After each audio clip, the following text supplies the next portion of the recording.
ወልድ ወመንፈስ ቅዱስ አሐዱ አምላክ አሜን። በክርስቶስ ወንድሞቼ እህቶቼ ሆናችሁ እንደምን ከረማችሁ እንደምን ሰነበታችሁ? ዳግመኛ እግዚአብሔር በቸርነቱ ጠብቆን ይህን ቀን የሰጠን የቅዱሳን የነቢያት አምላክ የሐዋርያት አምላክ እኛ ፈጣሪ ልዑል እግዚአብሔር ስሙ የተመሰገነ ይሁን። ይሄ ቃል አሁን የሚሰማችሁ በኋላም እግዚአብሔር ፈቅዶና ወዶ ይሄ ቃል ሪኮርድ ሆኖ የምትሰሙት ሁሉ ሰላም እግዚአብሔር ባላችሁበት ይብዛላችሁ። እንግዲህ እህት ወንድሞቼ እግዚአብሔር ለኔና ለናንተ ዛሬ መልካም ሐሳብ አለው። እኛ በጣም እድለኞች ነን። ከልቤና ከእምነት ነው የምናገረው። በእግዚአብሔር ሰዓት በዚህ ሰዓት ወገኖቼ ከእግዚአብሔር ጋር እግዚአብሔር ለኔ ምን ሐሳብ አለው፣ ዛሬስ እግዚአብሔር ምን ይነግረኝ ይሆን፣ ምን ያስተምረኝ ይሆን ብለን ወደ እግዚአብሔር ራሳችንን ሰብስበን ካለን የተወጠረ ስኬጁል በእግዚአብሔር ፊት መቀመጥ ወገኖቼ ትልቅ መታደል ነው። ይሄን ደግሞ እኛ ከራሳችን ጥበብ ከራሳችን ዕውቀት አይደለም ያገኘነው። ይልቁንም እግዚአብሔር ስለወደደን እድል ሰጠን። ይሄ እድል ወገኖቼ ሁሉ ጊዜ አይኖርም። የዋሃት ሁኑ። ቅዱስ ጳውሎስ ብዙ ጊዜ ደግሞ ደጋግሞ የሚለው አንድ ነገር አለ። ልጆቼ የዋሃት ሁኑ ይላል። እኛም የዋሃን ሁኑ። ሁሉ ጊዜ ይሄ ኦፖርቹኒቲ ይሄ እድል አይገኝም። እግዚአብሔርን ቃል ብዙ ሰው ዛሬ እግዚአብሔርን ቃል ከመስማት ይልቅ የዓለምን ድምጽ ወገኖቼ ሌላን ድምጽ ቢሰማ ደስ ይለዋል። እኛም እናውቃለን ያለንበት ዘመን ምን አይነት ዘመን ስለሆነ በደንብ ስለምንረዳ ሰው በሰው አንፈርድም። ግን ወገኖቼ ማስተዋል ይጠይቃል። ምክንያቱም ያለንበት የዘመን እላቂ ዘመን ላይ ነው ያለነው። ሰዎች ከእግዚአብሔር ቃል ይልቅ ዋዛ ፈዛዛ ወሬ ያሉባልታ ብዙ ጊዜ ቢሰሙ ደስ ይላቸዋል። ከእውነት ይልቅ ውሸትን ብንሰማ ደስ ይለናል። እግዚአብሔር ከሚናገረን ይልቅ እኛ የምንፈልገውን ብንሰማ ደስ ይለናል። ይሄ እናንተ ያረጋችሁት አይደለም ወገኖቼ። የመጨረሻው ዘመን የግድ ይሄ ሊሆን ግዴታ ነው። ግን እግዚአብሔር እኔና እናንተን አድሎን ዛሬም እነሆ ላይ ያስተምረን በፊቱ አስቀመጠን። ባለፈው ጀምረን የነበረው ትምህርታችን ለእግዚአብሔር መታዘዝ ለእግዚአብሔር መስዋዕት ከማቅረብ ይበልጣል በሚል ጀመር። ርዕሳችን መታዘዝ መስዋዕትን ከማቅረብ እግዚአብሔርን መስማት ለእግዚአብሔር የአውራ ዶሮ ስብ ከማቃጠል ወይም ከማቅረብ ይበልጣል ብለን ጀመር። ከኔ ጋር የነበራችሁ እንደምታስታውሱት ይሄን ትምህርት ስንማር ብዙ ነገሮች ተነጋገርን። ዛሬ ክፍል 2 ነው። እንግዲህ ባለፈው የነበራችሁ ለናንተ ክለሳ እንዲሆንላችሁ ይጠቅማችኋል። ብዙ ሰው አይረዳም።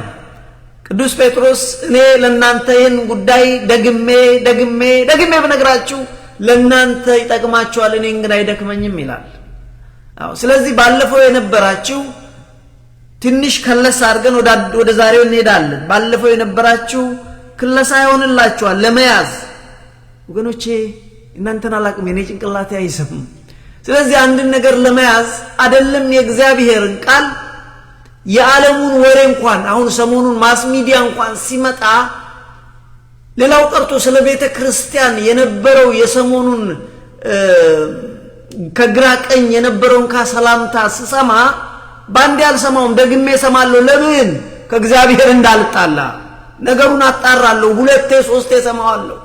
ጫፍ ይዤ እንዳልሄድ የራሴን ስሜት እንዳልጨምር ራሴ ተሳስቼ ሌሎችን እንዳላሳስት ተጠንቅቄ ነው የምሰማው። ይሄ እንግዳውስ ዜና ነው። እንግዳውስ የእግዚአብሔርን ቃልማ ወገኖቼ እናንተን አላቅም። እኔ ደግሜ አንዷን ቻፕተር ደግሜ ነው የምሰማው። በዚህ ደግሞ በህይወቴ ተጠቅሜበታለሁ፣ አይቼዋለሁ። ስለዚህ የእግዚአብሔር ቃል ቢደገም አንዳንድ ጊዜ በመደጋገም ነው የሚያዘው። የዋሃት ሁኑ። በዚህ ምድር ላይ ምን ደጋግምበት ምክንያቱ ምንድነው ብለን ብዙ የሚያሳስብ ጭንቅላትን ሐሳብን የሚከፍል እንዳንሰማ የሚያደርግ ብዙ ነገር አለ። ስለዚህ መጀመሪያ ያመለጠንን ነገር በኋላ ላይ እንሰማዋለን። ሁለተኛ ስንደግመው፣ ሶስተኛ ስንደግመው ደግሞ አናላይዝ የበለጠ እናደርገዋለን፣ የበለጠ እንረዳዋለን። ስለዚህ ጥቅም አለው ማለት ነው። ስለዚህ ወደ ኋላ ትንሽ ሄድልና ባለፈው ከዛ ወደ እረቱ መጣለሁ። ባለፈው የተማርነው ወገኖቼ እንግዲህ በዚህ ርዕስ ውስጥ ለእግዚአብሔር መታዘዝ ለእግዚአብሔር መስዋዕት ከማቅረብ ይበልጣል ብለን ጀመርንና ይህን ርዕስ ለምን እንደመረጥን አስታወስኳችሁ። ይህን ርዕስ የመረጥንበት ምክንያት አለ። ትምህርታችን በጣም የተያያዘ ነው። በነገራችን ላይ በዘመነ አስተርእዮ በተለይም በጥምቀት ጊዜ ስለ መድኃኒታችን ኢየሱስ ክርስቶስ ጥምቀት አነሳን፣ ከሱ ጋር ይያያዛል። በዛን ጊዜ እንዴ ለመሆኑ መድኃኔዓለም ክርስቶስ እሱ እግዚአብሔር ሲሆን እሱ የእግዚአብሔር ልጅ ሲሆን መጠመቅ ለምን አስፈለገው ብለን አነሳን። ሰዎች ቢጠመቁ ወገኖቼ የሰው ልጅ የሆነ የአምላክ ልጅ እንዲሆን ይጠመቃል። እኛ የምንጠመቀው አንድም የአዳም ልጅ የሰው ልጆች ይሁን የእግዚአብሔር ልጅነት እንድናገኝ ነው። ሁለተኛ እኛ የምንጠመቅበት ምክንያት ወገኖቼ በደል ሰርተን ኃጢአት አድርገን ከእግዚአብሔር የኃጢአት ይቅርታ እንድናገኝ እንጠመቃለን። በዚህ ምክንያት እንጠመቃለን። ዮሐንስ ጋር በዛን ጊዜ የመጡ ሰዎች ኃጢአታቸውን እየተናዘዙ በደላቸውን እየተናገሩ ይጠመቁ ነበር። በዚህ መሃል መድኃኔዓለም ክርስቶስ ተጠመቀ። ለምን ተጠመቀ ብለን አነሳን ባለፈው። ምን አልን? የተጠመቀበት ሁለት ምክንያት አለው። አንደኛው ለኛ አርአያና ምሳሌ ሊሆን ፈልጎ ነው። እኔ ክርስቲያን ነኝ፣ እናንተ ክርስቲያኖች፣ እኔ ክርስቶስ ነኝ፣ እኔ ክርስቶስ ነኝ፣ እናንተ ክርስቲያኖች ናችሁ ሲል በእኔ መንገድ ሂዱ ሲል መንገዱን ሊያሳየን ለኛ አርአያና ምሳሌ ሊሆን ተጠመቀ። ቁጥር 1። ሁለተኛው ምክንያቱ ግን ለእግዚአብሔር ለአባቱ ፍጹም ታዛዥ መሆኑን ሊገልጥ እንደ ባሪያ እንደ አገልጋይ በባሪያው በዮሐንስ እጅ ተጠመቀ አለ። ስለዚህ እሱ የተጠመቀበት ምክንያት ለእግዚአብሔር ፍጹም ታዛዥ መሆኑን ለማመልከት ነው። ለኛም ሊያስተምረን ነው አለ። ወገኖቼ እሱ እንግዲህ አርአያ ምሳሌያችን ነው። እሱ ሮል ሞዴላችን ነው። በዚህ ምክንያት ልክ እሱ ለአባቱ ፍጹም ታዛዥ እንደነበረ እኛም ታዛዦች መሆን አለብን ስንል ይሄን የዛሬውን ትምህርት ጀመርን። አያችሁ፣ ይሄ ነው የጀመርነው። ትምህርቱ የተያያዘ ነው። ለዚህ ነው ማቋረጥ መሃል ላይ ባለፈው በቤተ ክርስቲያን በመሃል አቋረጥኩት በቤተ ክርስቲያን ፈተና ምክንያት። ነገር ግን መሃል ላይ ሳናቋረጥ የመጣንበት ምክንያት ይሄ ነው።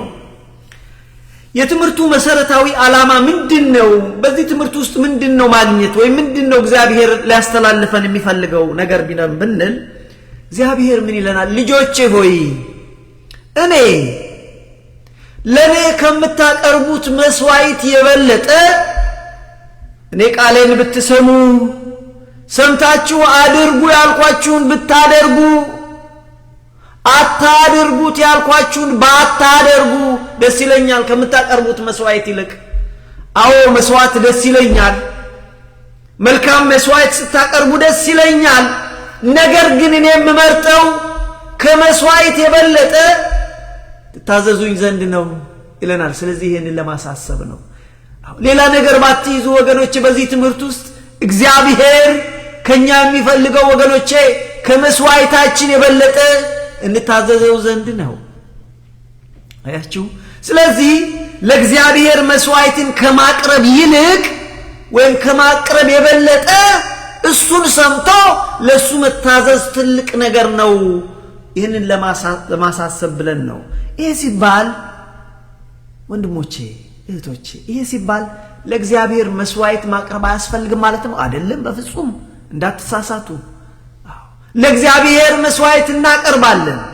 ነገር ግን እግዚአብሔር ያለው እኔ የምቀበለው መስዋዕት ደስ የሚለኝ ከመስዋዕቱ ይልቅ የእናንተ ልብ ነው። እኔ የምፈልገው ልባችሁን ነው። እኔ የምለውን ትሰሙኝ ዘንድ ነው። አርጉ ያልኩትን ታደርጉ ዘንድ ነው። ይሄ እኮ ይኸውላችሁ ወንድሞቼ እህቶቼ፣ ልጆች ካሏችሁ እናንተ እኮ ደስ የሚላችሁ ልጆቻችሁ ለእናንተ የሚሰጡትን ስጦታ አይደለም የሚያስደስታችሁ። አላችሁ ከየት አምጥተው ይሰጧቸዋል? እናንተን እኮ ነው የሚሰጧችሁ። እናንተን የሚያስደስታችሁ ልጆቻችሁ ሲሰሟችሁ፣ ልጆቼ ይህንን አድርጉ፣ በትምህርታችሁ በርቱ፣ ከማይሆን ልጆች ጋር አትዋሉ ያላችኋቸውን ሰምተው ሲያረጉ ደስ ይላችኋል። ነገር ግን ወገኖቼ እናንተ ያላችኋቸውን ልጆች ወደ ጎን ጥለው ኦማሚ ኦዳዲ ይሄን ጊፍት አመጣሁልህ ደስ አይላችሁም። እናንተ ምን አጣችሁ? እግዚአብሔር ወገኖቼ ምን አጥቶ?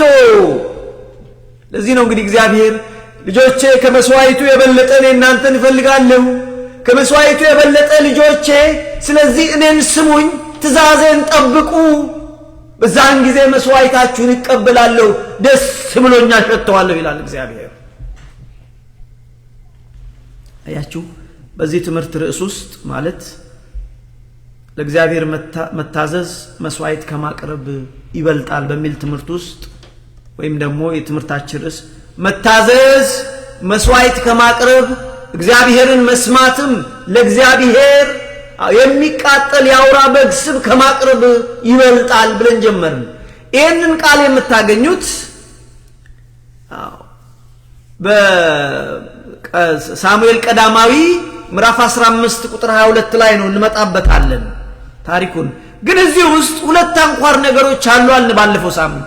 አንደኛው ለእግዚአብሔርን መስማትና መታዘዝ ጉዳይ ነው። አንደኛው እሱን ስለመስማት ለሱ ስለመታዘዝ፣ ሁለተኛው ለእግዚአብሔር መስዋዕት ስለማቅረብ ነው፣ ደስ የሚያሰኝ መስዋዕት።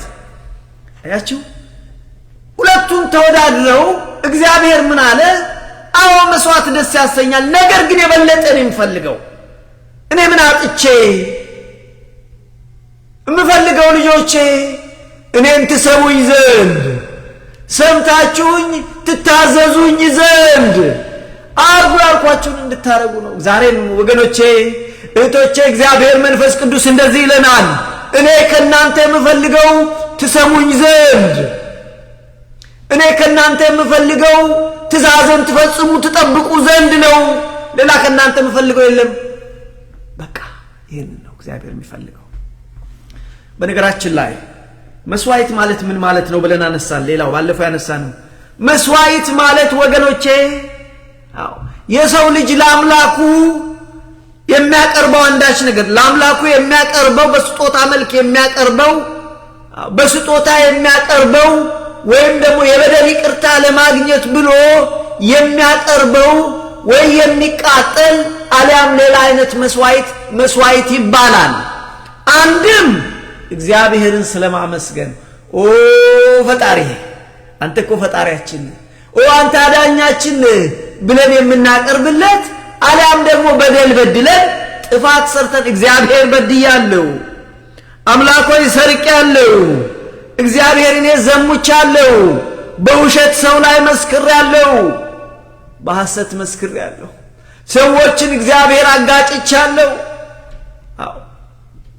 ብለን በፊቱ የምናቀርብለት ወይ የሚቃጠል መስዋዕት ወይም ሌላ አይነት መስዋዕት ይባላል ኢንጀነራል። ስለዚህ ለእግዚአብሔር ስለ አምላክነቱ ስለ ፈጣሪነቱ የሚቀርብ የእንስሳት መስዋዕት ወይም ደግሞ የአዝዕርት መስዋዕት ሊሆን ይችላል። ከእንስሳት ለምሳሌ በብሉይ ኪዳን ዘመን ሰዎች ለእግዚአብሔር የኮርማ የበግ የላም ካልቻሉ የአዋፍ የዋኖስ መስዋዕት ያቀርባሉ። ካህኑ ከነሱ ይቀበልና በእግዚአብሔር ፊት ሸከርቦ ያርደዋል፣ ደሙን ያፈሰዋል፣ በዛም ደሙን ይረጨዋል። የሚቃጠለውን ያቃጥለዋል፣ ሞራውን አውጥቶ ያቃጥለዋል ለእግዚአብሔር። በዚህን ጊዜ ወገኖቼ በደል የሰሩ ሰዎች የኃጢአት ይቅርታን ያገኛሉ። በነገራችን ላይ ካህኑ እሱ ራሱ ፍጹም ስላልሆነ የሕዝቡን ኃጢአት ወደ እግዚአብሔር ከመጸለዩ በፊት ለራሱ ጸልዮ ለራሱ መስዋዕት አርዶ አቅርቦ እዚህ መልክ ነበረ። ይሄ ብሉይ ኪዳን መስዋዕት ነው ወገኖቼ። ዛሬ ይሄ አያስፈልግም። ለምን? አበሳ የሌለበት ኃጢአት የሌለበት የእግዚአብሔር በግ ለኔና ለናንተ በቀራንዮ ላይ አንድ ጊዜ ታርዶልናል። ለዚህ ነው ቅዱስ ጳውሎስ ፋሲካችን ክርስቶስ ታርዷልና፣ ፋሲካችንን ስናከብር፣ በዓላችንን ስናከብር በቂም በበቀል በክርክር አይሁን ይልቁንም በአዲስ ሕይወት ይሁን። ለምን? ፋሲካችን ክርስቶስ አንዴ ታብሏል ይላል ቅዱስ ጳውሎስ። ወደ ዕብራውያን መልእክት ሄዳችሁ ስታዩ አሁን እኛ ያለን ሊቀ ካህን እንደ ብሉይ ኪዳኑ ሊቀ ካህን መጀመሪያ ለራሱ የሚጸልይ ለራሱ መስዋዕት የሚያቀርብ አይደለም። አሁን ያለን ሊቀ ካህን በእድሜ የሚገደብ እዛ የድሮው ሊቀ ካህን አንዱ ሲሞት ሌላው ተተክቶ ነው። ምክንያቱም ሰው አሁን ያለን ሊቀ ካህን የእግዚአብሔር ልጅ ነውና ለኔና ለናንተ አንዴ መስዋዕት ሆኖ ደሙን በቀራንዮ ላይ አቅርቦ ለኛ ወደ መቅደሲቷ ገብቷል። እንዲህ ያለ ሊቀ ካህን አለን ይላል። ድሮ የነበረው ሊቀ ካህን ሰው ብቻ ስለሆነ ለሰው አይራራም።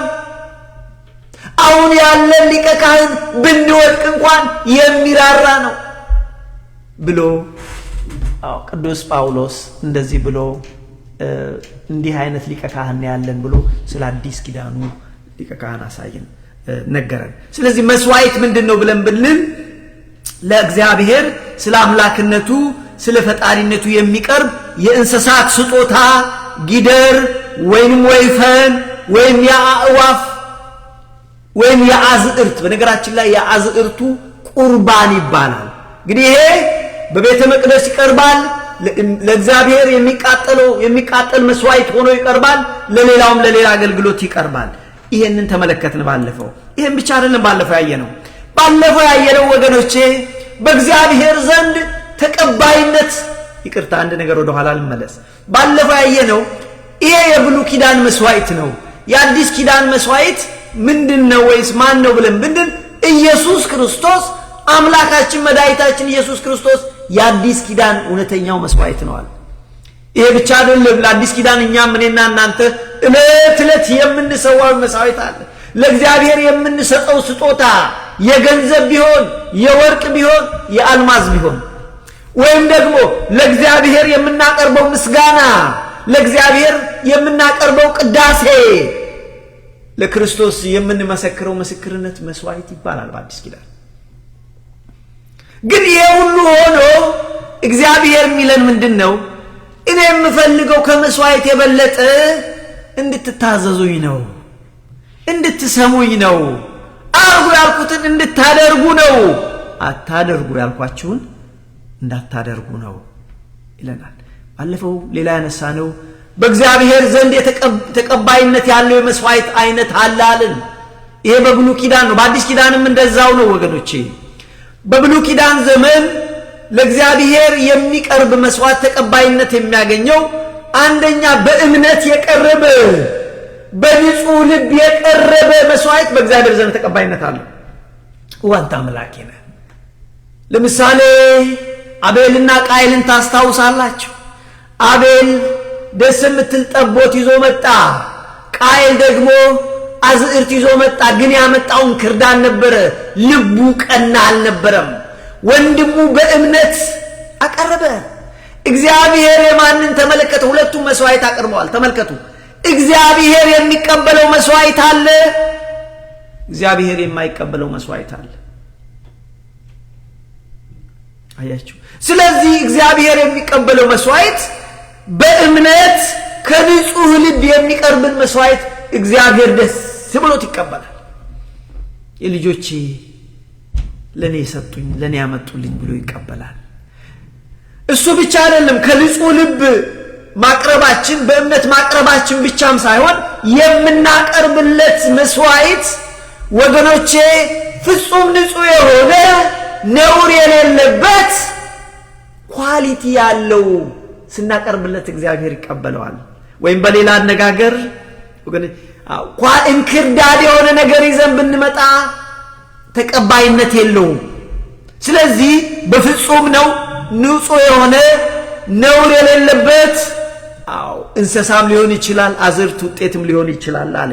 ይሄን ብቻ አለን ባለፈው ያነሳ ነው። ሌላ ያነሳ ነው በእግዚአብሔር ዘንድ ተቀባይነት የሌለው የመስዋዕት አይነት አለ። ይሄውም አንደኛ የእግዚአብሔርን ትእዛዝ ወደ ጎን ትቶ የፈለገ አይነት መስዋዕት ብናቀርብ እግዚአብሔር ደስ አይለውም። ለዚህ ነው የትምህርታችን መታዘዝ መስዋዕት ከማቅረብ ይበልጣል ያልነው ለዚህ ነው። ስለዚህ የእግዚአብሔርን ትእዛዝ የእግዚአብሔርን ቃል በግዴለሽነት ወደ ጎን ትቶ ምን የፈለገ ኮርማ ምን የፈለገ ያማረ ኮርማ ምን ያማረ በግ ብናመጣለት እግዚአብሔር አይቀበለው። በአዲስ ኪዳንም እንደዚህ ነው ወገኖቼ። ቤተክርስቲያን ሄደን ገንዘባችንን ምን ብንሰጥ ወርቃችንን ብንሰጥ ከሱ አልፈንም ወገኖቼ ራሳችንን እንኳን ለመቃጠል አሳልፈን ብንሰጥ ወገኖቼ የእግዚአብሔርን ትእዛዝ ወደ ጎን አድርገን ብንሰጥ ዋጋ የለውም። ዝም ብለን ነው የምንደክመው። ስለዚህ በእግዚአብሔር ዘንድ ተቀባይነት የሌለው ሌላው ንጹህ ያልሆነ ስጦታ ለምሳሌ እዛ ሚልኪያስ ላይ እግዚአብሔር ካህናቱን እንደዚህ አላቸው ይላል። እናንተ ካህናት ስሙ፣ እምነቅፋችሁ ነገር አለ። ለኔ የምታቀርቡት መስዋዕት ነውር ያለበት ነው። መልካም ወይም ንጹህ ጠቦት አይደለም። ይልቁንም ምራጭ የሆነውን አይኑ የጠፋውን እግሩ የተቆረጠውን እንዲህ አይነት መስዋዕት ታቀርባላችሁ። እኔ ይሄን የእናንተን መስዋዕት እንደ ፋንድያ እቆጥረዋለሁ፣ ጸሎታችሁን አልሰማም። ካህናት ስሙ አላቸው። ካህናት ስሙ፣ እስቲ እናንተ እንኳን ፍረዱ አለ። እስቲ አንድን አይኑ የጠፋን አንድ አይኑ የጠፋን በግ ወይም አንድ እግሩ የተቆረጠን እንዲህ ያነከሰ ያለን በግ ውሰድና እስቲ ለአለቃህ ስጠው፣ እስቲ ለአለቃህ ስጠው፣ ምን እንደሚል ታየዋለህ አለ። እውነት እኮ ነው። አይኑ የጠፋ ሰው አሁን በግ ወስዳችሁ ላለቃችሁ ተጣላችሁ አትሰጡ። ስለዚህ በእግዚአብሔር ዘንድ ተቀባይነት የሌለው መስዋዕት ምንድነው ብለን ንጹህ ያልሆነ በቃ ነውር ያለበት ምራጭ የሆነ ስናቀርብ ተቀባይነት የለው። ይሄ ብቻ አይደለም፣ መልካምም ብናቀርብ ልባችን ግን ከምህረትና ከእውነተኛ ፍርድ የራቀ ሆኖ ብናቀርብ ተቀባይነት የለው። ፍርድን አጓድለን ምህረትን አጓድለን ለእግዚአብሔር ግን ይሄንን አመጣሁልህ ብለን ብንለው እግዚአብሔር አይቀበለውም። በሌላ አነጋገር ሕይወታችን በውሸት የተሞላ ሆኖ ፍጹም ምህረት የሌለን ከሳሾች ሆነን ወይም ደግሞ ፍጹም እውነተኛ ጻድቆች ሳንሆን ማለት እውነተኛ ፍርድን ሳንሰጥ ነገሮችን አንሻፈን ለእግዚአብሔር መስዋዕት ብናቀርብ ተቀባይነት የለውም ብለን ባለፈው ተማርን። ይሄን ብቻ አልነበረም። በመጨረሻ ባለፈው ያየነው በብሉይ ኪዳን የነበሩ መስዋዕቶችና በአዲስ ኪዳን የነበሩትን መስዋዕት አይነቶች ተመለከት። በብሉይ ኪዳን 5 አይነት መስዋዕት አለ። እዛ ውስጥ አልገባም። የሚቃጠል መስዋዕት፣ ለድህነት የሚሆን መስዋዕት ወዘተረፈ ያን ቁርባን ያን 5 አይነት መሆናቸውን ተማር። በአዲስ ኪዳን ደግሞ በአዲስ ኪዳን መስዋዕት አምላካችን መድኃኒታችን ኢየሱስ ክርስቶስ ነው ለአንዴ ለሰው ልጆች የተሰዋው ብለናል። ከዛ ውጭ እንግዲህ እኛም ለእግዚአብሔር የምንሰጠው ገንዘባችን ቢሆን ወርቃችን ቢሆን ምስጋናችን ቢሆን ቅዳሴያችን ቢሆን መስዋዕት ይባላል። ለቤተ ክርስቲያን የምንሰጠው ዘቢብ፣ ለቤተ ክርስቲያን የምንሰጠው ዕጣን መስዋዕታችን። ይሄንን ብለናል። ስለዚህ ባለፈው ያየነው ይሄንን ነው። እንግዲህ እግዚአብሔር አምላክ ስለዚህ ቃል እየተመሰገነ ይሁን። አሁን ዛሬ ባለን ጥቂት ደቂቃ የምንማረው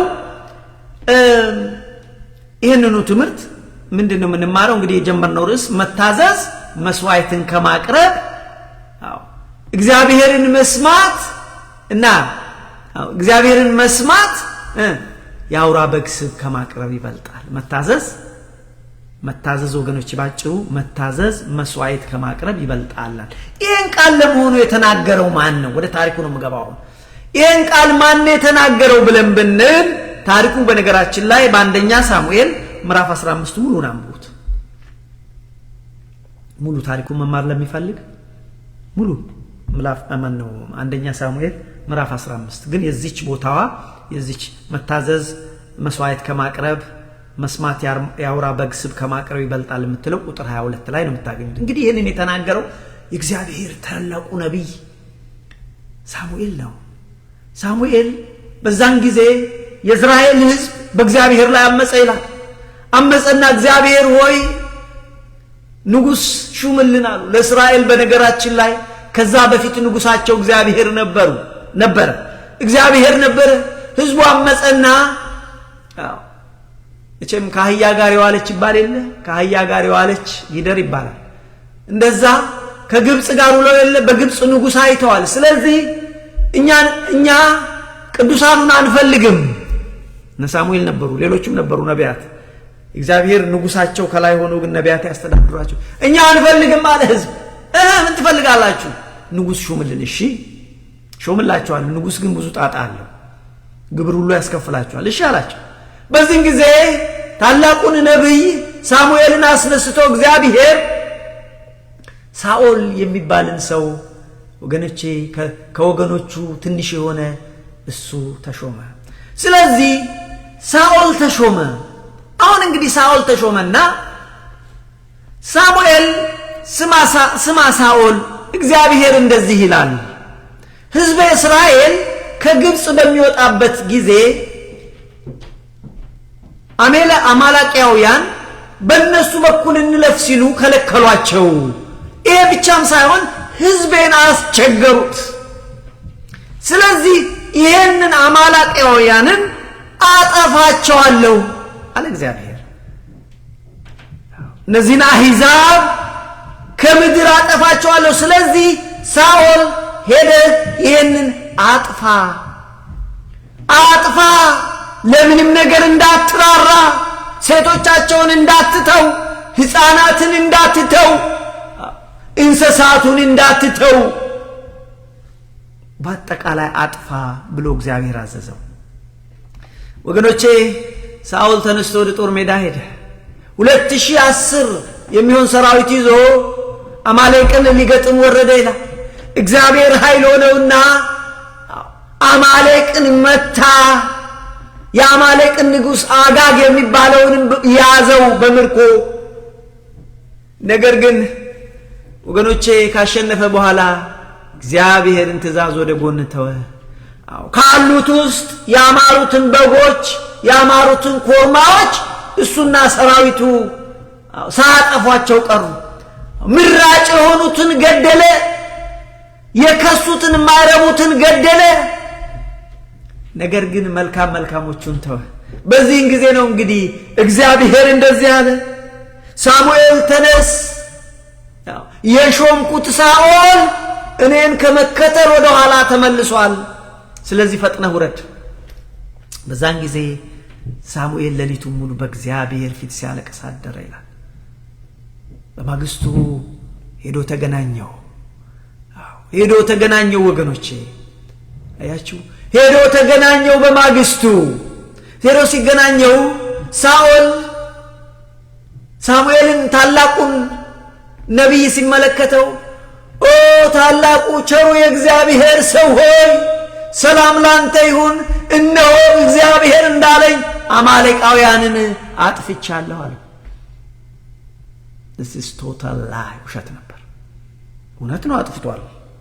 ህዝቡን አጥፍቷል። ሕፃናት ሚስቶቹን ገድሏል። ንጉሱን አልገደለም። ከብቶቹንም ደግሞ የማይረቡትን ገድሏል። ግን መልካሞቹን እሱና ሰራዊቱ ይዘዋል። በዚህ ጊዜ ሳሙኤል አለው፣ ምንድነው የምሰማው? የበጎች ጩኸት ምንድነው የምሰማው? የኮርማዎች ግሳት ምንድነው አለው።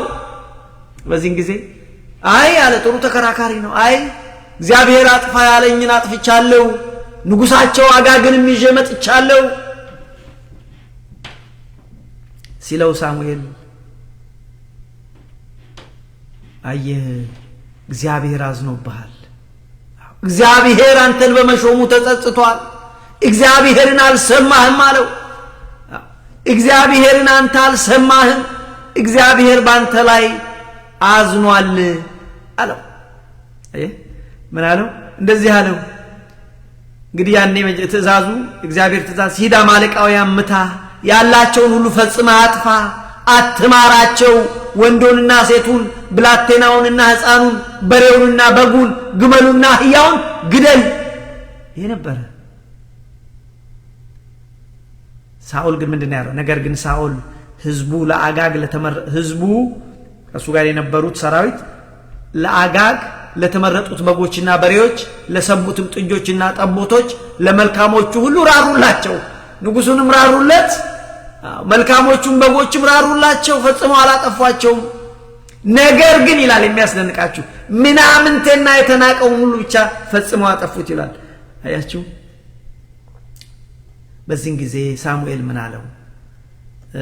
ምን አለው ስማ ሳሙኤል በእውኑ እግዚአብሔርን ቃል በመስማት ደስ እንደሚለው ቁጥር 22 ላይ ሳሙኤልም በእውኑ የእግዚአብሔርን ቃል በመስማት ደስ እንደሚለው እግዚአብሔር በሚቃጠልና በሚታረድ መስዋዕት ደስ ይለዋልን እነሆ መታዘዝ ከመስዋዕት ማድመጥም የአውራ በግ ስብ ከማቅረብ ይበልጣል ካለ በኋላ ሳሙኤል አንተ ግን እግዚአብሔርን ናከው እግዚአብሔር ንጉስ እንዳትሆን ንቆሃል እግዚአብሔርን አልመስማት ወገኖቼ እንደዚህ ነው ንቆሃል ቀጠለና ቁጥር 23 ላይ ምንድነው የሚለው መሰለ አመፀኝነት እኮ እግዚአብሔርን አለመስማት አመፀኝነት ነው አመፀኝነት እኮ እንደ ሟርተኝነት ነው ወገኖቼ ለእግዚአብሔር እኛም አመፀኞች ከሆነ ማንታዘዝ ከሆነ እንደ ሟርተኞች ነው የምንቆጠረው አመፀኝነት እንደ ሟርተኝነት ነው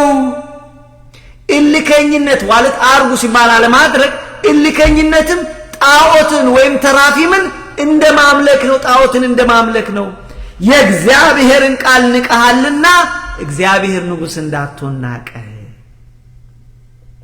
ከዚህ በኋላ ሳኦል ተጸጸተ ወንጭ እንደዚህ ያለ ሳኦል አጥፍቻለሁ እግዚአብሔርንና አንተን በድያለሁ እንደዚህ ቆም እግዚአብሔርንና ቅዱሱን አንተ ጻድቁን አንተን በድያለሁ እግዚአብሔርንም አልሰማው የእግዚአብሔር ሰዎች ወይ ማንተን ቅዱሱንም አልሰማው እንደዚህ ያለ ሳኦልም ሳሙኤልን እንደዚህ ያለ ይሄንን ያደረኩት እኮ አለ ፈርቼ ይሄንን አደረኩ አለ አየም ኤክስኪዩዝ አይሰራም አያችሁ ኤክስኪዩዝ ምን አለ ህዝቡን ፈርቼ ነው መልካሙን ያመጣሁት አለ አሁን ወደ እውነቱ ሲመጣ ሳኦልም እንደዚህ አለ ሳሙኤልን ህዝቡን ስለፈራው ቃላቸውን ስለሰማው የእግዚአብሔርን ትእዛዝና ያንተን ቃል በመተላለፍ ይበድያለሁ ወገኖቼ የእግዚአብሔርን ቃል ስንስት የእግዚአብሔርን ቃል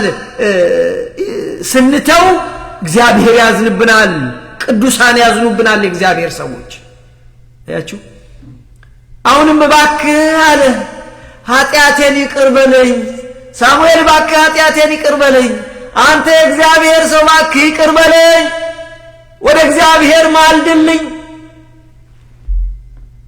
ግን ኢትስ ቱ ሌት አንዳንድ ጊዜ ምልጃም ሆነ ጸሎትን ቱ ሌት የሚሆንበት ጊዜ ያለው ወገኖች ሁሉ በሰዓት ነው ታያላችሁ እዚህ ጋር ይሄ ሰውዬ እኮ አሁን አልቆ አጥፍቻለሁ አለ ግን ኢትስ ቱ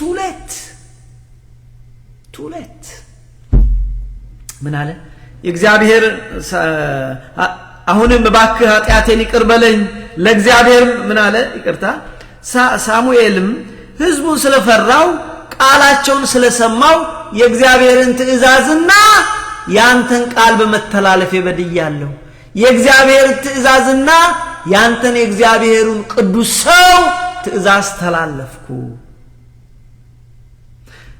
አሁን እባክህ ኃጢአቴን ይቅር በለኝ ለእግዚአብሔር ሰግድ ዘንድ ከኔ ጋር ተመለሳለሁ ባክህ ናና በኔና በእግዚአብሔር ፊት በመንጃ ተንበርከካለ የቅዱሳን ሥራ ይሄ ነው በነገራችን ላይ ቅዱሳን በሰውና በእግዚአብሔር ፊት ይጸልያሉ ይማልዳሉ ስንል ይሄ ነው መጽሐፍ ቅዱስ ላይ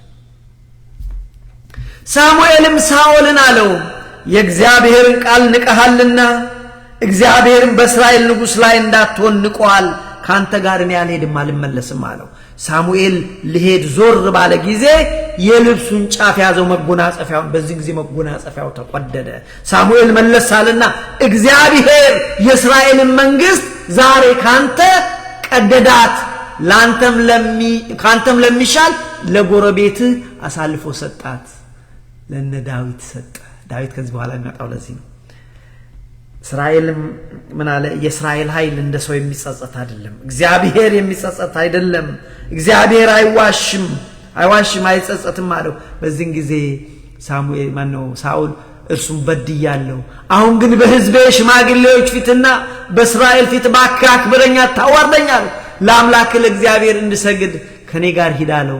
ሳሙኤል ግን በፍጹም አላደርገውም ብሎ ጥሎት ሄደ ይላል። ይሄ ብቻ አይደለም፣ እሱ ያልፈጸመው ተልኮ ነበረ። ንጉሱን እንዲገድል፣ ህዝቡን እንዲያጠፋ፣ እንስሳቱን እንዲያጠፋ። ሳሙኤል ቀጣዩ ስላልሰራ እግዚአብሔርን ትእዛዝ መፈጸም ስለነበረበት አጋግን አንጡት አለ። ንጉሱን አንጡት አለና የሚገርማችሁ እዛው ፊት ለፊት ቆራረጠው ይላል። አንብብላችሁ ቁጥር 32 ሳሙኤልም ያማለቅን ንጉስ አጋግን አምጡልኝ አለ።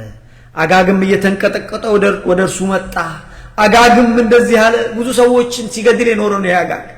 ጠንክፉ፣ በጣም ጨካኝ። ለዚህ ነው እግዚአብሔርን ህዝብ አላሳልፍም ብሎ ያለ። ለካ ሞት እንደዚህ ያስፈራ ነበረ። አላየች ሰው ሲገድል፣ ሰው ሌሎች ሰዎችን ሲገድሉ ምንም አይሰማቸውም። ዛሬ በሀገሬ የስንቱን ንጹሃን ደም የሚያፈሱ ምን ይሰማቸው? ወደ እነሱ የመጣለት ግን ይረዱታል እንደ አጋግ። በውኑ ሞት እንደዚህ ያስፈራ ነበርን? ሞት የሚያስፈራ ነውን አለው። ሳሙኤል መለሰና አየ ያንተ ሰይፍ ብዙ እናቶችን ልጅ አልባ እንዳደረገች፣ ያንተም እናት ዛሬ ልጅ አልባ ትሆናለች አለ። ሰይፍህ ሴቶችን ልጆች አልባ እንዳደረገች እንደዚሁ እናትህ በሴቶች መካከል ልጅ አልባ ትሆናለች አለው። ሳሙኤልም አጋግን በእግዚአብሔር ፊት በጌልጌላ ቆራረጠው ይላል። ወገኖቼ አንዳንዶቻችን ከብደናል አይደል? ግን እውነት ነው። ለምን? የእግዚአብሔር ቃል በእግዚአብሔር እነዚህ አሕዛብ እኮ እግዚአብሔርን የማያምኑ ለእግዚአብሔር አስቸጋሪ የሆኑ ለዚህ ነው አጥፋቸዋል። ለዚህ ነው እነሱን አጥፍቶ እኮ እግዚአብሔር እስራኤልን አምጥቶ እነሱ ላይ ያሰፈረው ከግብጽ። አያችሁ? ስለዚህ መሰረታዊ ነገር በዚህ ታሪክ ውስጥ የምንማረው የእግዚአብሔርን ቃል በጥንቃቄ መስማት፣ የእግዚአብሔርን ቃል በትእዛዝ መፈጸም፣ ለእግዚአብሔር መስዋዕት ከማቅረብ። ይሄ ሰውዬ እኮ ምን አለ? ለእግዚአብሔር መስዋዕት እናቀርብ ዘንድ ያማሩትን ኮርማዎች ደስ የሚሉትን በጎች ተውናቸው። ምን ልታረጉ ይላል? ለእግዚአብሔር መስዋዕት። በእውኑ እግዚአብሔር በዚህ ደስ ይለዋል አለው። እግዚአብሔር በመስዋዕት ደስ የሚለው ይመስልሃል ወይ? አይደል ያለው? እንደዚህ እኮ ነው ያለው። ይላችሁ ሳሙኤል ምን አለው? በእውኑ የእግዚአብሔርን ቃል በመስማት ደስ እንደሚለው። ወገኖች እግዚአብሔር ደስ የሚለው ቃሉን ስንሰማ ነው፣ ትእዛዙን ስንሰማና ስንኖርበት። እግዚአብሔር ቃልን በእውኑ የእግዚአብሔርን ቃል በመስማት ደስ እንደሚለው እግዚአብሔር በሚቃጠልና በሚታረድ መስዋዕት ደስ ይለዋልን? እነሆ መታዘዝ መስዋዕት ከማቅረብ ይበልጣል። እነሆ መታዘዝ ከመስዋዕት ማድመጥም እግዚአብሔርን ማድመጥም የአውራ በግ ስብ ከማቅረብ ይበልጣል። የዛን ጊዜ እንግዲህ በብሉይ ኪዳን በጉን ይሰውና አውራ በግ ይሰውና በመሰዊያው ላይ ሞራውን አስቀምጠው ለእግዚአብሔር መልካም ሽታ እንዲሆን ይቀርብ ነበር። ስለዚህ እግዚአብሔርን እሱ አያስደስተውም። ይልቁንም እግዚአብሔርን የሚያስደስተው እግዚአብሔርን መስማትና ለሱ መታዘዝ ነው ብሏል። ስለዚህ እግዚአብሔር እና በሳኦል ተጸጸተ። አሁን ወገኖቼ እዚህ ጋር የምናነሳው መሰረታዊ ጥያቄ ምንድነው? እኛስ በህይወታችን እግዚአብሔርን እንሰማዋለን፣ እንታዘዘዋለን ወይስ ወገኖቼ በዚህ ሰምተን በዚህ የምናፈስ ሰዎች ነን? ግን እግዚአብሔር የሚፈልገው ወገኖቼ ከኛ ምንም አይፈልግም። የሚፈልገው ወገኖቼ እግዚአብሔርን ሰማው ዘንድ ነው። እግዚአብሔርን ሰማው ዘንድ ነው። እኛም ራሳችን ወገኖቼ የእግዚአብሔርን ቃል በጥንቃቄ እንሰማው ዘንድ፣ ከሰማን በኋላ እንኖር ዘንድ። ስንት ጉድ አይናል ሰሞኑን። አሁን ስንት ጉድ። እግዚአብሔር የሚፈልገው የእግዚአብሔርን ትእዛዝ እንጠብቅ ዘንድ። ወገኖቼ ትእዛዝን አለመጠበቅ እንደ አመፀኝነት ነው የሚቆጠረው። ይሄ ሰው ትእዛዝ እግዚአብሔርን አጥፋ አድርግ ያለው ባለመ ጠበቁ ቁጥር 23 ላይ ምንድነው ያለው? ትእዛዝን አለመጠበቅ እኮ አመፀኛ መሆን ነው። እግዚአብሔር አድርጉ ያለውን አለማድረግ በእግዚአብሔር ላይ እኮ ማመጽ ነው። አመፀኝነት ደግሞ እንደ ሟርተኛነት ነው። የእግዚአብሔርን ቃል ከሰማን በኋላ አለማድረግ ልክ ጣዖትን እንደማምለክ ነው። እኔ አይደለም የጻፍኩት፣ ቁጥር 23 ላምብላችሁ ወገኖች ከኔ ጋር ተጣሉ። ይሄ እኔ አይደለም የጻፍኩት እውነት ነው። ቀንዲ ከሰማን በምንችለው መጠን እንወድቃለን፣ እንነሳ፣ እንችግራለን። እግዚአብሔር እኮ ልባችንን ነው እኮ የሚፈልገው። ሙከራችንን እኮ ነው እግዚአብሔር የሚፈልገው ወገኖች እንጂ ሌላ ነገር አይደለም። ስለዚህ አመፀኝነት እንደ ሟርተኝነት ኃጢአት ነው። እልከኛም መሆን እየሰሙ አለማድረግ ጣዖትን እንደማምለክ ነው። የእግዚአብሔርን ቃል አንተ ንቀሃልና እግዚአብሔር ንቆሃል። ወገኖች እግዚአብሔር እንዳይንቀን እንጠንቀቅ፣ ቀኑ ሳይመሽ። ሌላው ይሄ ሰው ምክንያት አመጣ። ምን ሆነ ነው ይባላል? ህዝቡን ፈርቼ። ልካውኛ ቤተክርስቲያን እንደምናደርገው እኛ እኮ ቤተክርስቲያን ካህናት እንደዚህ ምናደርገው እውነትን ከምንናገር ይልቅ ህዝቡ የሚፈልገው ነው የምንናገረው። የእውነት ነው። በነገራችን እኔን አታምኑኝም፣ ግን እውነት ነው። እኔ ኖሬ አይቻታለሁ፣ አውቃታለሁ። እግዚአብሔር የሚፈልገውን ትተን ህዝቡን ደስ የሚለው አያችሁ፣ ህዝቡን ደስ የሚለውን ብንናገር ዛሬ ብዙ የሚሰሙ ሰዎች እናገኝ ነበር። ግን እሱን አናረግም። ትረስት ኛ ምናጎነዱ ዛሬ እኔ እግዚአብሔር ደስ የሚለውን ብቻ ነው የምናገረው በምችለው መጠን። መቼም የማላውቀውን አልጠየቅበትም። ህዝቡ የሚፈልገው እሱ መስማት የሚፈልገውን እንድንነግረው ነው እንጂ ህዝቡ እግዚአብሔር የሚወደውን መስማት አይፈልግም።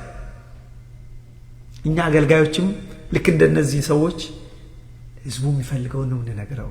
ይሄ ትልቅ ውድቀት ነው። ስለዚህ ምን አለ ግን ምክንያት አመጣ። ምን አለ? ህዝቡን ፈርቼ ነው አለ። ልክኛውን ምን አለ? ምንድነው እናን ካህናት ጋር በውጪ እንዴት እንደዚህ አይነት ነገር እንዲህ አይነትስ ትምህርት እንዴት ታስተምራለህ? ይሄ ግን እንዴት ነው? ይሄስ እንዴት ነው ብለን ስንጠይቅ ምን ይላል? ኖ ለህዝቡ ብለን ነው። ህዝቡ በቀደም ህዝቡን ሰማችሁ አይደል? ጠቅላይ ሚኒስትሩ ኦፊስ ምንድነው ህዝቡ ፈልጎ ነው። ህዝቡ ስለዚህ እዚህም ሰው ምን አለ? ሳኦል ህዝቡን ፈርቼ ነው አለ። ቁጥር 20 ሳኦልም ሳሙኤል ህዝቡን ስለፈራው ቃላቸውንም ስለሰማው የእግዚአብሔርን ትእዛዝና ያንተን የእግዚአብሔርን ሰው ትእዛዝ በድያለሁ አላቸው። ነገራችን ላይ ኤክስኪውዝ አይሆን it doesn't work። አሁንም እኛ እግዚአብሔርን ቃል ሰምተን ከመኖር ይልቅ እንዲህ ስለሆነ ኑሮ እንደዚህ ስለሆነ ልጆች ብዙ ስለበዙብኝ ኢትዮጵያ ያሉ ዘመዶችን እንዲህ ስለማደርግ ይሄ ሁሉ ዋጋ የለው። እግዚአብሔር የሚፈልገው ልባችን ነው። ብዙ ነገር ከኛ አይፈልግም። እግዚአብሔር ጥቂት ነገር የሚፈልገው ልባችን። ያውቀዋል እኮ የልጆቻችንን ነገር እግዚአብሔር ያውቃል። የወገኖቻችን ኢትዮጵያ ያሉትን ዘመዶቻችንን ጉዳይ ያውቃል። የኑሮአችንን ጉዳይ እግዚአብሔር ያውቃል። ስለዚህ ወገኖቼ ኤክስኪውዝ አንስጥ፣ ምክንያት አንስጥ። ምክንያት አያዋጣም። አያችሁ እዚች ጋር አንድ ማንሳት የምፈልገው እንግዲህ የጀመርነው ትምህርት መታዘዝ መስዋዕት ከማቅረብ መታዘዝ መስዋዕት ከማቅረብ ይበልጣል ብለን ነው። ይሄ ማለት ምን ማለት ነው ብለን መስዋዕት ማቅረብ አያስፈልግም ወይ ለእግዚአብሔር? አይደለም፣ እናቀርባለን። በተለይ በአዲስ ኪዳን የከንፈራችን ፍሬ ለእግዚአብሔር መስዋዕት ነው። ይሄ ብቻ አይደለም፣ ባለፈው ተምረናል። በአዲስ ኪዳን ዝማሬያችን ለእግዚአብሔር ደስ የሚለው የምናቀርበው በቤተ መቅደስ የምናቀርበው እስቲ ለአምላኬ ብለን ህብስትን ቢሆን ጠበልን ቢሆን ይዘን ሄደን ለእግዚአብሔር ብለን መልካሙን እናቀርባለን አለ። ገንዘብ ደክመን ደስ ብሎ እናቶች አሁን ብዙ ሰው ከዚህ በፊት ነግሬያቸዋለሁ። ብዙ ሰው እንደው ይገርማል፣ የቤተ ክርስቲያን ምግብ ይጣፍጣል። ቤት ይጣፍጣል። አልገባቸውም። እናቶቻችን ያንን ሲሰሩ ለራሳቸው ከሚበሉት የበለጠ አሳምረው ጊዜ ወስደው በደንብ አድርገው ይሰራሉ። ለምን? ለእግዚአብሔር መስዋዕታቸው የጣፈጠው በዚህ ምክንያት ነው። ልክ ነው። እግዚአብሔር በረከትም አለ፣ ግን የዋና የጣፈጠበት ለእግዚአብሔር ብለው በጣም ቆንጆ አድርገው ስለሚሰሩ መስዋዕታቸው። ይሄ ብቻ አይደለም። ለእግዚአብሔር የምንሰጠው ነገር ወገኖቼ ኳሊቲ ያለው ነገር ሽቶም ቢሆን ዕጣንም ቢሆን ገንዘብም ቢሆን ከልባችን እግዚአብሔር ያንን ይወደዋል። ስለዚህ መስዋዕት እንሰጣለን። ግን የተባለው ምንድነው? መስዋዕት ተቀባይነት በእግዚአብሔር ዘንድ እንዲያገኝ እግዚአብሔርን ስማው፣ ትእዛዙን ተቀበል የሚል ነው። እዚህ ጋር ሳኦል ትልቁ መተላለፉ ምንድነው? እግዚአብሔር አድርግ ያለውን ባለማድረጉ ነው። ወደ ጎን በነገራችን ላይ ወደ ጎን በመጣሉ እንደ አመጽ ተቆጠረበት።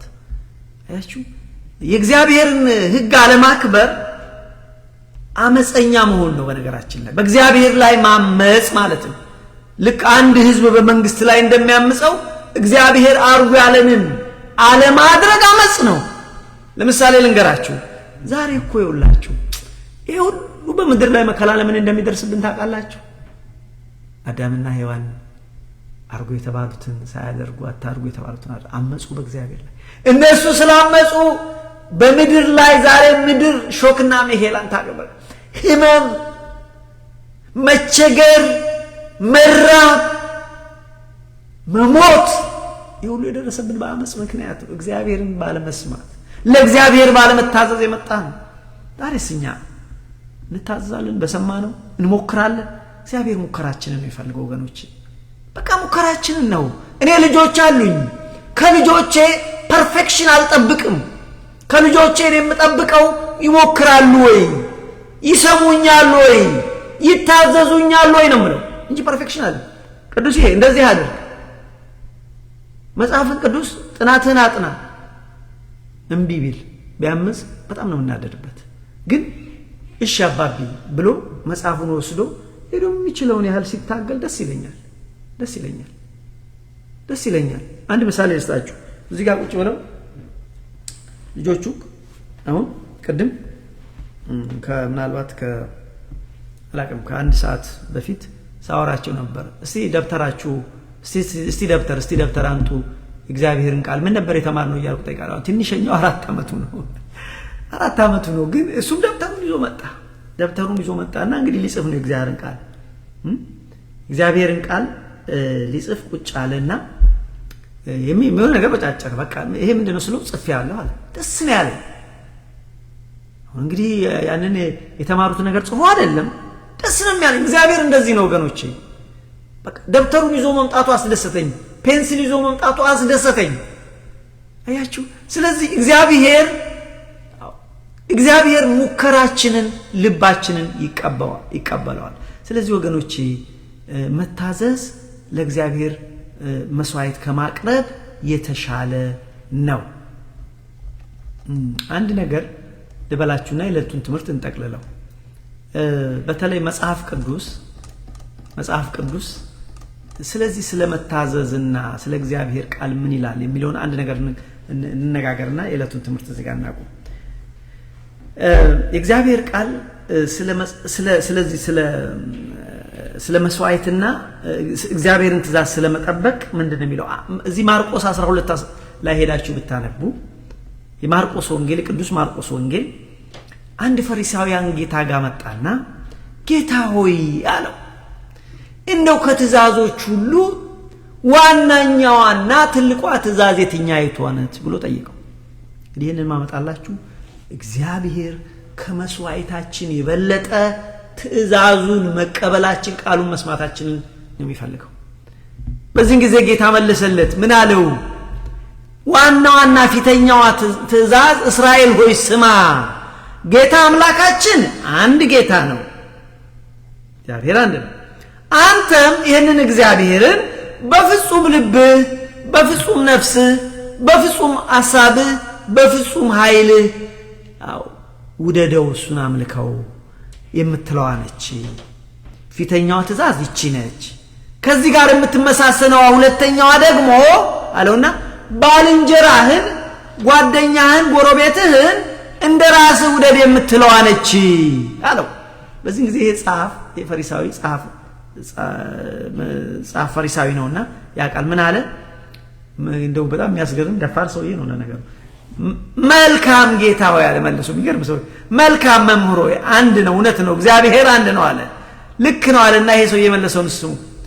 መልካም ልክ እኮ ነው አለ። አሜን። ይሄ ስቴትመንቱ ለኔ በጣም የሚገርም ሰው ነው፣ ጌታን ለመከራከር አይነት ግን አለና ልክ እኮ ነው ጌታ ሆይ መልካም። ጸሐፊውም ቁጥር 32 ላይ ጸሐፊው መልካም ነው መምህር ሆይ አንድ ነው፣ እውነት ነው፣ እግዚአብሔር አንድ ከእርሱም በቀር ሌላ የለም ብለህ በእውነት ተናገርክ። ክርስቶስ በእውነት እንግዲህ የመጽሐፍ ቅዱስ አስተማሪ ነው፣ ራሱ ፈሪሳዊ ነው ብያቸዋለሁ። ልክ ነህ ጌታ ያልከው ትክክል ነው አለ። ቀጠለና ምን አለ ሰውዬ? ልክ እኮ ነህ፣ በፍጹም ልብ፣ በፍጹም አእምሮ በፍጹም ነፍስ በፍጹም ኃይል እሱን መውደድ ባልንጀራንም እንደራስ መውደድ ከሚቃጠል መስዋዕትና ከሌላ መስዋዕት ሁሉ ይበልጣል አለው። ጌታም በዚህ ሰዓት መልሶ ምን አለው? ኢየሱስም የሰውዬ በአእምሮ እንደመለሰ አውቆ አንተ ከእግዚአብሔር መንግስት የራቅ አይደለም፣ ነገሩ ገብቶሃል፣ ከእግዚአብሔር መንግስት አንተ አላክም አለው። ስለዚህ አያችሁ እግዚአብሔር ቃል ምን እንደሚል ህጉ ይሄ ነው። ግን ከሱ ይልቅ የእግዚአብሔርን ህግ ማስቀደም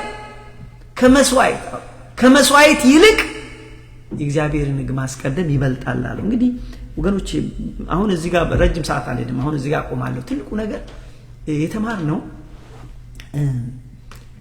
የእግዚአብሔርን ትእዛዝ መጠበቅ፣ ቃሉን ሰምቶ ትእዛዙን መጠበቅ መስዋዕት ከማቅረብ ይበልጣል። ለዚህ እኮ ነው በጸሎታችን አሁን መዝሙረ ዳዊት መዝሙር 50 ስናነብ አላያችሁም? ዳዊትም ብሎ ነው እግዚአብሔር ሆይ ይላል። እግዚአብሔር ሆይ ሰዓታችን አልቋል። አሁንም እንደዚህ ይላል። አሁን መስዋዕትን ብትወድ ይላል ቁጥር 16 51 መዝሙረ ዳዊት መዝሙር 51 ቁጥር 16 መስዋዕትን እግዚአብሔር ብትወድ በሰጠው ነበር፣ እግዚአብሔር አንተ ግን የሚቃጠልን መስዋዕት ላንተ ምንህም አይደለም ጉዳይም አይደለም ይላል። አያችሁ? ስለዚህ ወገኖቼ እግዚአብሔር ከሱ ይልቅ የሚፈልገው ከኛ ቃሉን ሰምተን ትእዛዙን እንጠብቅ ነው። ለምሳሌ ኦሪት ዘጸአት ምዕራፍ 19 ቁጥር 5 ላይ ምን ይላል መሰላችሁ? እግዚአብሔር ከኛ ስለሚፈልግ እኔ አሁንም ከናንተም ፈልገው ይላል፣ አሁንም ቃሌን በእውነት ብትሰሙ። መጀመሪያ ቃሉን መስማት፣ ቃሌን ብትሰሙ፣ ኪዳኔን ትእዛዜን ብትጠብቁ ምድር ሁሉ የናንተ ነች፣ ከአሕዛብ ሁሉ የተመረጠ ርስት ትሆንላችኋል፣ በምድር ትባረካላችሁ፣ በሰማይም ትባረካላችሁ። ስለዚህ ወገኖቼ በአጠቃላይ ዛሬ በዚህ ትምህርት ውስጥ በሚቀጥለው ሳምንት እንቀጥላለን እና እንጨርሰዋለን። የተማርነው ነገር ምንድነው ብለን ብንል ለእግዚአብሔር ወገኖቼ መስዋዕት ከማቅረብ የበለጠ ቃሉን ሰምተን ትእዛዙን ስንፈጽም እግዚአብሔር ደስ ይለዋል። እግዚአብሔር በዚህ ደስ ይለዋል። ይህንን የተማርነው ያስተማረን የመከረን የቅዱሳን የነቢያት አምላክ የሐዋርያት አምላክ የጻድቃን የሰማዕታት አምላክ እግዚአብሔር ስሙ የተመሰገነ ይሁን። አምላካችን ይህን ጊዜ ስለሰጠን እናመሰግናለን። በመጨረሻ ጊዜ አላገኘንም፣ ግን እንማራለን፣ ስለ ጾምም እንማራለን። አሁን የወቅቱ እንግዲህ ወንድሞቼ የጾም ወቅት ነው አይደለም?